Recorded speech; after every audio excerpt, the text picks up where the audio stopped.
Scott Pendlebury from the Collingwood Football Club. You're listening to the Coaches Panel. This is Patrick Cooch from the Carlton Footy Club. You're listening to the Coaches Panel. Max Gorn, Melbourne Football Club. You're listening to the Coaches Panel.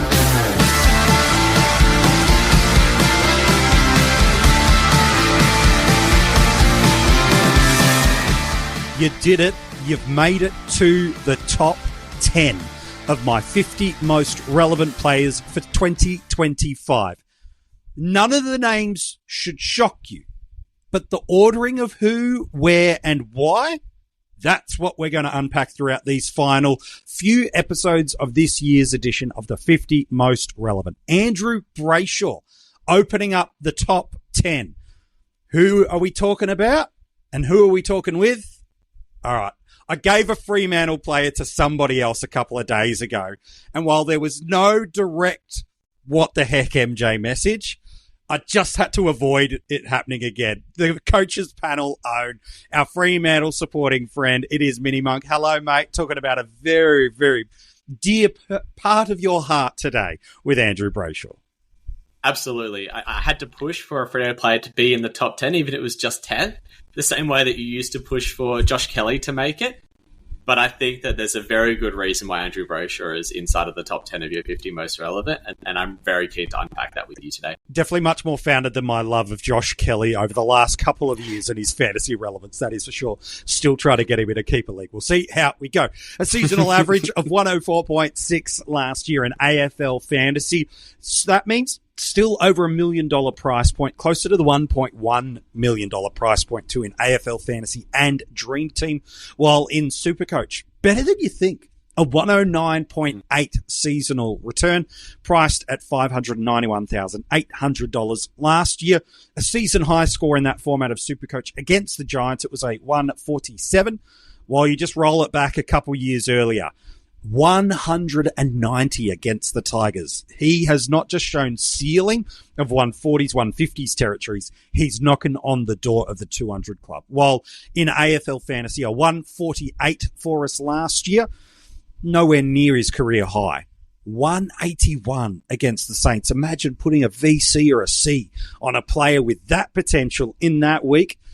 Oh, not only does that protect a failed move that you might have made, but it catapults you right to the top of the rankings for that round. Minnie, there's so much I love about Andrew Brayshaw as a player. Probably if Josh Kelly was not still holding on tight as my boy, I might default to him just because this is a pure fantasy football scoring player. He scores points in bulk, and the way he's able to score bulk points in bulk minutes is he just can get involved in every facet of the game. His elite running gets him to contest. He's got the ability to win the contested ball, but then his spread and how he gets himself into open space, taking those marks, getting that easy uncontested possession, and ultimately setting up the team with scoreboard impacts. This is as pure fantasy footballer as it comes. It absolutely is. And it's such an even spread across the board with what his stats are, you know, averaging 13 and a half kicks a game, 16 handballs a game, 4.5 marks a game, 5 tackles a game, just a touch under half a goal a game. It's this type of spread that you want to see, you know, 30 touches a game and 10 across your marks, your tackles, and your goals a game. And he's basically hit that last year. And you could arguably say that was a down year for him, especially in AFL Fantasy, where he was coming off back-to-back 110 seasons with a 112.4 in 2022 and a 110.3 in 2023. We saw a 6-point regression in that in AFL Fantasy. SuperCoach, it was actually an improvement by 0.8 of a point a season, a couple of points down on his highest ever in 2022. But there is a pathway for him to becoming a better fantasy scorer than that. And I know we always say that. It's always very easy for us to say, yes, there's upside associated with this play. Yes, he can improve based off of what he's done last year. But with someone like Andrew Brayshaw, who's still only 25 years old, it rings true. We look at the Fremantle Dockers as a whole. They have got themselves very well sorted out in terms of who's going to be in that midfield mix, who's going to be lining up in the different spots. And the experimentation that started to happen at the start of 2024 seems to be over. I think they found what their ideal midfield mix is. It's going to be Hayden Young and Brayshaw and Sarong. Brayshaw and Sarong being the 1 and 2, and Hayden Young being the third who can be damaging and push forward. And if that's what eventuates for the entirety of the 2025 season, we might see a repeat of what he finished 2024 with. And I think I'm sure that's you would amazing. love to go into those stats. Oh, mate, I don't want to deny you of something joyful. I think we said this a few days ago when we spoke with Swizz on the SuperCoach Insider episode here about Caleb Sarong, that I believe Fremantle's top three mids is the most potent combination in the entire AFL. You've got the in and under rugged contested beast who's got hardness and accumulation about him in a Caleb Sarong. You've got the big body that can do the defensive work rate and be lethal with his left foot in Young. And then Brayshaw is just your traditional accumulator that's got high-end athleticism and brings defensive heat. Like this combination of mids, let alone what they've done in the off-season and the development of some younger kids like Amos.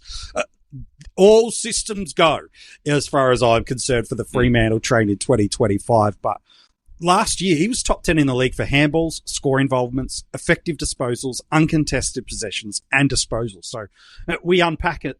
How does this guy score in bulk? That's how he does it. 11 tons last year in fantasy, 7 over 120. And despite a slow start to the year, and I want to get your thoughts on that in a moment, still 14th overall in fantasy for total points. That 16 tons last year off that average of 109.8 in SuperCoach. Still 5 scores over 130 and 17th overall for points. Again, despite the slow start. And as you've mentioned, we've basically got 3 years where he's averaged, 110 across the formats with a little bit of deviation some years through that. So incredibly consistent, incredibly brilliant. But you've mentioned that early start to the year was a little experimental. And then his post-buy scoring really exploded for us. Like I'm talking knocking on the door of 110 in fantasy, over 115 in SuperCoach post-buy, but before the buy, just limping over 100. From a Fremantle perspective, what was the causation of the experiment that saw his scoring regression? And then, ultimately, he's back not just at his price point, but up to that best season of 2022 in the back half of last year. I think limping might be a very good word to use because this isn't the first time that we've seen Andrew Brayshaw come into the season a little bit underdone. He was carrying a preseason injury through 2024 and came into the season a bit slow because of that. He was still able to pump out some good scores. There was a 148 against the Blues in round 4. There was a 125 in round 8 against the Tigers. But, outside of that, there was only one other ton in the first 10 weeks in AFL Fantasy. And in SuperCoach, he was really just sitting around that high, that mid-100s mark, about the 105 mark, but no real ceiling. But that back half of the season, he has 5 scores above 130 in his last 10 games of SuperCoach. Let alone, there's also a 127 and a 128 in that. And in AFL Fantasy, there's 5 scores over 120 out of your last 10. If you get the back of that and you're getting on 5 scores over 120 in 10 games and you're captaining that and you're getting 7 scores above 125 in SuperCoach and you're captaining that, that's fantastic. But it's hidden by his pre and post buy splits because of one particular game. The Fremantle game against the Dogs in round 14 at Marvel Stadium was the worst I'd seen them perform probably in about 3 years. They were very, very bad. And I think the leaders of the club basically put a foot down and said, after that game, we're not going to take it anymore. We're not going to let ourselves get beat up quite as badly as it was in that game. And it showed. You go to his last 10 as opposed to pre and post buy. His last 10 in AFL Fantasy was 112. And he's coming in priced at 104. That's lovely. That's 6 points at his price tag. Perfect. That's exactly what we want. But in SuperCoach, it's 121 last 10. 121 for someone who is priced at 110. Yeah. And, you look at the sort of games where there's ceiling there. There's 2 low games in that entire run. There's an 85 and a 77. Everything else you become from captaining. And AFL Fantasy, he doesn't drop below 80 as well. And that's the type of thing that you need to look for in these sorts of players is, have they got a ceiling? Yes, he clearly does. You talked about it when you were doing your ramble at the start. He has a 180 against the Saints. He has a 190 AF as well. He has plenty of 150s in SuperCoach. That's ceiling. Yeah. And does he have a floor? Yes, he does. He dropped below 80 in AFL Fantasy just the twice for the entire season. Once was in that game against the Dogs that we just talked about. The other was in the early part of the season against arguably the toughest inside midfield matchup at that time of the year, which was Port Adelaide. The last time he dropped below 60 in AFL Fantasy and SuperCoach was way back in 2021. So I don't think he's the type of player that's really going to hurt you in terms of that respect. But there's plenty more to like about him as well. I look at his last 3 seasons. He's got 5 scores under 80 in AFL Fantasy and just the 6 in SuperCoach. So that is single-digit percentage of games over the last 70 that he's going to drop a score that you're like, oh, that's underwhelming. I know we want our premium mids to knock out 110 plus every single week, but just the reality of AFL football means that is not the case. What you do want is a player that when they do hit their floor, and I consider floor under 80, to be, all right, it's not ideal. We're talking about 1 to 1.5 games a season that this is happening. That is as good a frequency of going below the basement as any of our other top-line mids that sit through there. So I'm quite comfortable with that. And you mentioned this elite run home. It's not exactly against beating up on Richmond, beating up on West Coast, beating up on some opposition teams that are really easy to rack up points against.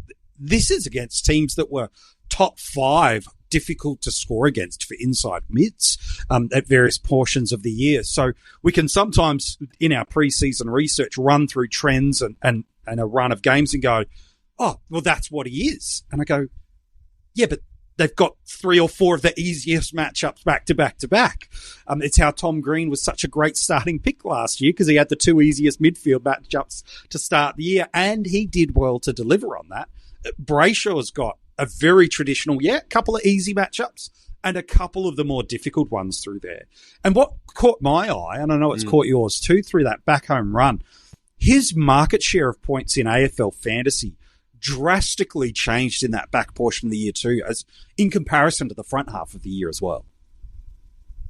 Yeah, it did. He had 3 or 4 games above 8.5% market share, which is a huge amount to have. Another 3 above the 7.5 marker, and he dipped to his lowest being just the 5%. That floor game that he had against the Bulldogs of 67 AF, 73 SuperCoach, he still had a 5% market share. I think that tells you just how bad the Dockers were on that particular day. But if you're talking about a player who can get a 9% market share on any given day, that's a huge amount to be able to get, because that's when you're talking a player can pull out a 130 and a 140. But if you combine a 9% market share with juicy fixtures against the likes of, you say, Richmond, you say West Coast, that's when you can get the potentials of 160s and 170s in AFL Fantasy and SuperCoach. And that's the other part for Brayshaw that's just absolutely phenomenal, is that he faces both of those teams in the first 5 rounds of the season. He has a very nice run. Yeah. Oh, you are? No. I was like, well, when you're spending this much money on a player at the start of the year, you're probably doing it for 2 reasons. One, you're confident that they are going to outperform that average range, and you're looking for them to roll the VC or C on. And having multiple VC options is pretty easy. Having a fallback C, especially if you're chasing value in every selection, can get a little dicey. And then the additional thing you're probably hoping for is a fixture pathway through historical pedigree of the player and or the opposition that you just go, I feel comfortable that I could drop a C on this guy should my early round VCC go there. So I think you put that early fixture run and this now upside that you've mentioned that has been shown over his career and came again at the back of last year with a reasonable narrative for why it wasn't there at the start. It does start to become a little more challenging to fade against him is probably too strong of a term, because we do have some great M1s. But I put all those things into the mixing pot of good ceiling and unbelievable ceiling, actually, is probably close to it. Good historical pedigree of starting the year strong, options of who he's playing and where they're playing. There's something about him at M1 in AFL Fantasy and possibly an M2 in SuperCoach to start your year that does kind of feel right. Love, exciting and new. Hello, Hannah Waddingham here. Have you seen the fabulous new Sun Princess? World-class entertainment, exceptional dining, and the greatest pizza ever. It's alive. Don't miss our Come Aboard sale with up to 40% off and free room upgrades. Visit princess.com or call your travel advisor to book. Princess Cruises. Terms and restrictions apply. Offer ends 2/28/25. Ships of Bermudan and British Registry. Sergeant and Mr. Smith, you're gonna love this house. Bunk beds in a closet? There's no field manual for finding the right home. But when you do, USAA Homeowners Insurance can help protect it the right way. Restrictions apply. You talk about captaincy potential, and obviously people are drawn to that round 3 and round 5 fixtures against West Coast and Richmond, respectively. And I think those are fantastic fixtures to be able to have in your first 5 rounds. The round 4 fixture against the Dogs is probably a little bit scary, just because of his historical scoring against them, and same with the round 2 fixture against the Swans. But if there's any sort of tags that's going to come from more likely the Swans, it's probably going to go to Sarong instead of him. He's being dubbed as the more damaging player of the two. And so I don't think that would put me off. But the other thing that, to me, that actually stands out is that round 1 fixture against Geelong. Now, if we go through the round 1 fixture game by game, we know there's not a huge amount of captaincy type options across the board. Richmond versus Carlton obviously does present some people looking at BC options, whether it's a Jaden Shaw, whether it's a Tom De Koning, whether it's a Taranto, Walsh, if you want to take a punt, Taranto, Walsh. There's a lot of options there. But if you keep going down the board, Hawthorn versus Essendon's not really too much. Sydney versus Brisbane, not really too much. Collingwood versus Port, no. Dogs versus North, maybe a Bontempelli in SuperCoach. Maybe a Cherry if you're that way inclined in AFL Fantasy and SuperCoach. But there's not a huge amount of options that actually stand out. And if we get a playing R3, which as long as the preseason's been going on, the likes of Boyd and Archer Reid have stood out more and more, and I think that at least one of them will be there in round 1. You're not going to have a loophole option. You're going to have to back someone in with a captaincy at round 1, or you're starting a red dot and limiting your cash generation. Now, to my mind, at this stage, if I look through that fixture and I say, I want to be comfortable enough with the player's floor, have a good chance of hitting a ceiling, someone who's got a reasonable enough matchup in round 1 and has shown the potential to pop off early on in the season, my captaincy is going straight on Andrew Brayshaw. And this is not just in AFL Fantasy, this is in SuperCoach as well. Yeah. I would say that he is a very comfortable option to be captaining straight up in round 1. We get to rounds 2, 3, and 4. We've got early buys. We've got players who will miss. You might have a loophole option then. It makes it a bit easier. And then round 5 again. Like, let's say, for example, all your players are still playing by round 5. It's quite unlikely, but it still happens. Who has the best fixture in round 5 currently? It's probably Andrew Brayshaw against Richmond. What do you know? I mean, that to me is enough of a reason to say he is worthwhile considering for your starting squad at your M1 position, because there's just so much upside in terms of the captaincy potential. He has 5 to 10 points of upside depending on the format if you consider his last 10 on the run home with the market share and the CBA rate that increased from the first half of the season. And he has the floor that just makes him such a safe pick. You know, he's not going to suddenly drop $100,000 in AFL Fantasy and $50,000 in SuperCoach because he gets a 60. Yeah. That's just not something that he really does. No. I think, again, when you're spending near $600,000 in SuperCoach and over $1 million in fantasy, you're needing a stacked up set of reasons to give you confidence with that selection. You can't have hesitations or doubt going, oh, I think it might be a good decision if I go this way. You've got to have built a compelling, strong narrative, because the thing that will kill your season faster is not a failed mid-pricer. It is paying up at the top end and it not working out. That thing will much more slow, not just cash generation, but the scoring of your side at the start of the year, rather than, I went on Peatling, but it was really Adam Chera that I should have been on. Like, that is not going to define your season drastically. The slow start premiums is. And if you get that wrong, that's when it can hurt. And the last one that we can talk about as well is that round 13 bye. You know, he's only sharing that with St Kilda. there isn't really a midfielder from St Kilda that I can see being in our Supercoach and AFL Fantasy squads. The only one who has been a premium in the past is Jack Steele, and I don't see him being a top 8 midfielder in Supercoach or AFL Fantasy. Probably not even close enough to being considered. And so the only other play that you're looking at in terms of your squads from Fremantle is Caleb Sarong, really.